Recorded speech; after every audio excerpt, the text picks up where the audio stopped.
How about you, Travis? What's your motivation in life? Para sa akin, I just want to show people that even if you're not perfect, you can still do good things and have a good time and inspire other people to be the best they can be. Yeah, I'm 3 push-ups away to be perfect. I can see that. Yeah, yes, of course, yes.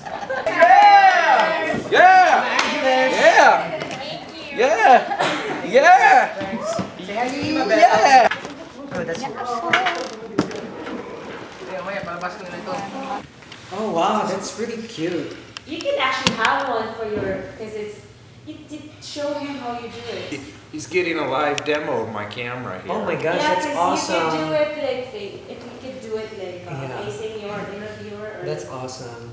We got Travis Kraft, a YouTube superstar, filmmaker, an artist, a former wrestler, and he's enjoying his life here in the Philippines. So, how are you, Travis?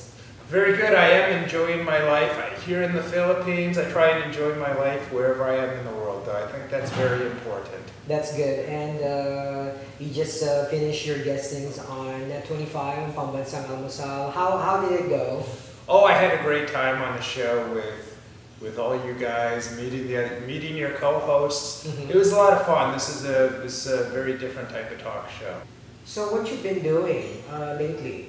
I've been so busy with my YouTube videos, with my documentaries, with my vlogs. We've done a lot of traveling lately. We actually just got back from Samar, where we took a land trip. That was my first time going that far by land in the Philippines. Normally I would just fly, but it was a whole different type of adventure. And we also did a documentary series, a vlog series on Baguio City. And that was the first time I've been in Baguio City since 2000. Yeah, I've seen that. So how's Baguio? Oh, I had a much better time. I went to 2003. I didn't really like it that much, but I'd always wanted to give it another shot. And I went and gave it another shot, and I just had a really great time. Absolutely. And I mean, it was a very interesting thing because I'm going with a different perspective. I was very young the first time I went. And now I'm going with I went with different people. It was like a whole family vacation.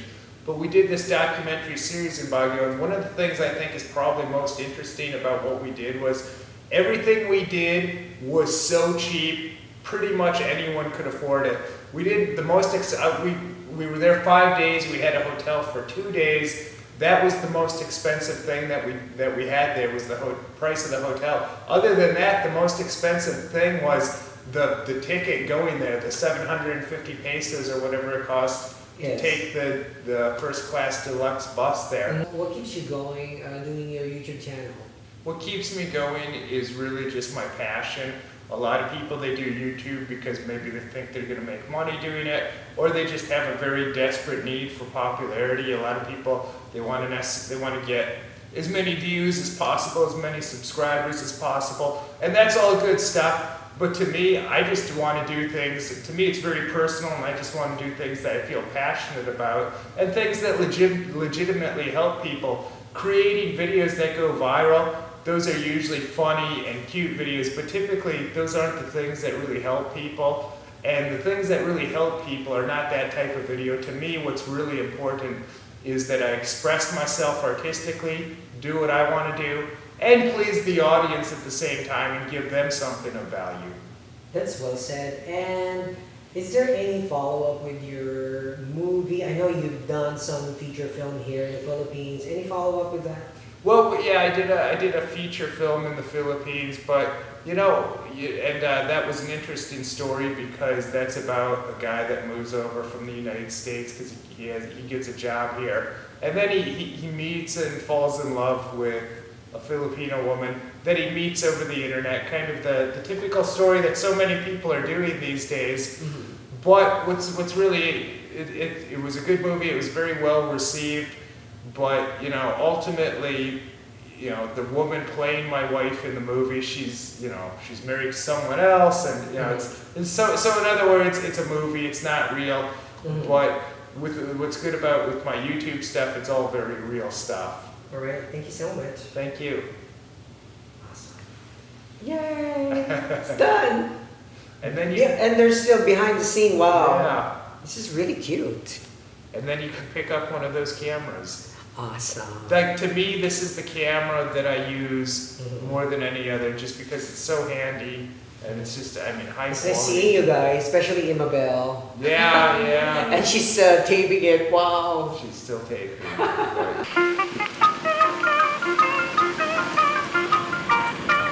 This guy's busy Snapchatting, which I'm still not on, but I'm on Instagram. I'm new to Instagram. It's dangerous to do social media on a busy street like this, trying not to get run over. So I hear you're making a trip here and you're leaving us soon. Where are you going? I'm going to Hawaii. Going to Hawaii, and you're not bringing me. Shame on you. I'd love to.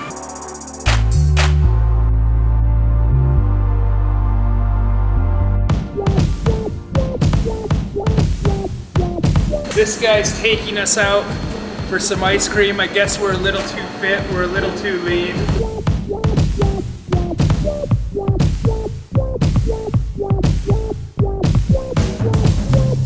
Thank you. There's beef jerky in that? That's the one. Yeah. You're missing out. I'm gonna have it. I'm having strawberry cheesecake. They're having beef jerky. Yeah, beef jerky flavor.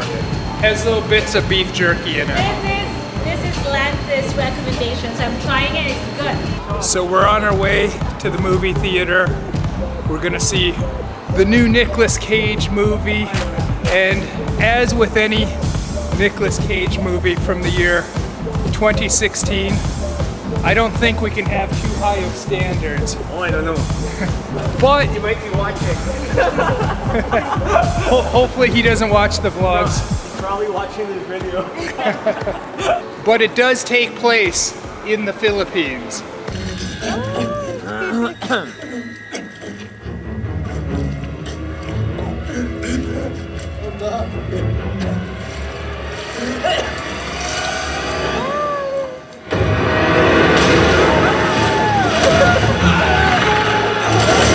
So not the happiest movie in the world, and I wanted to see this movie not because it takes place in the Philippines. I can see the Philippines anytime with my own two eyes, so I don't need to watch a movie about the Philippines. I don't think they filmed it here anyways, but I wanted to see it because I thought it's an interesting incident from World War II, and it has sharks in it. An interesting note is my grandfather's brother actually served in the Navy during World War II in the Philippines, and my grandmother's brother also fought in World War II in the Philippines. My grandpa was not in the Philippines. He was in the military during World War II, but he didn't come over here. I liked it. I liked it.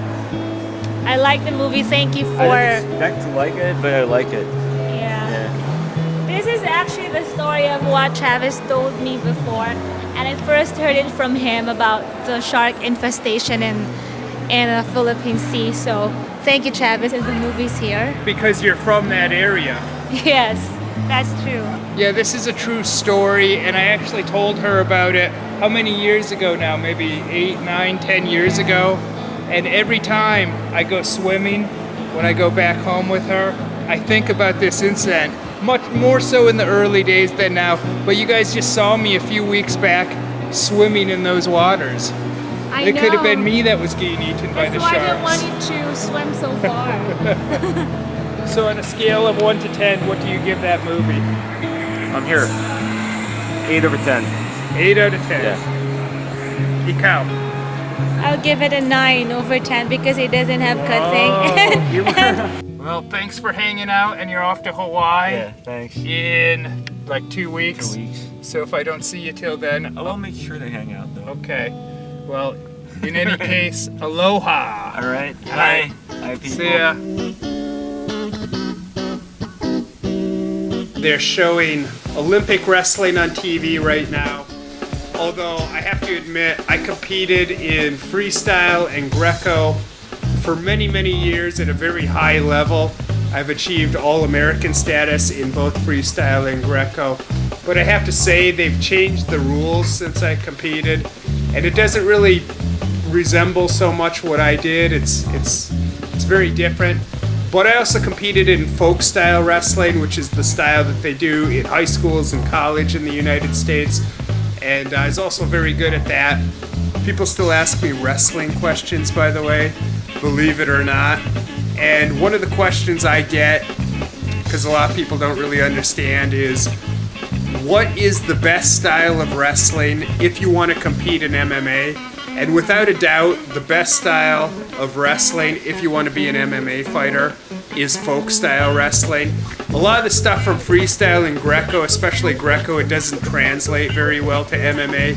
But with folk style, not only do you have the takedowns, but you have the on-the-ground control, which if you're going to fight MMA, that's very important. You got to control people on the ground.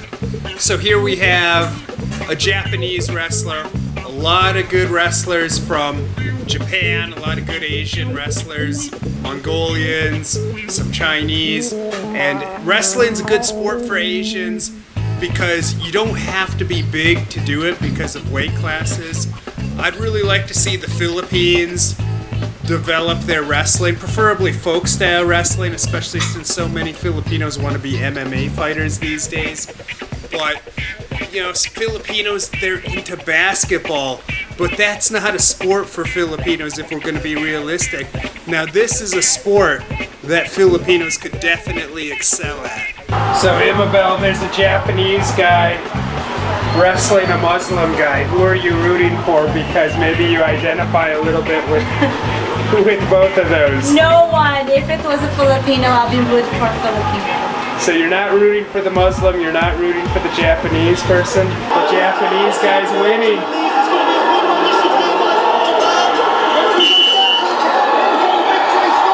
The Japanese guy won. The Japanese guy won. There you go.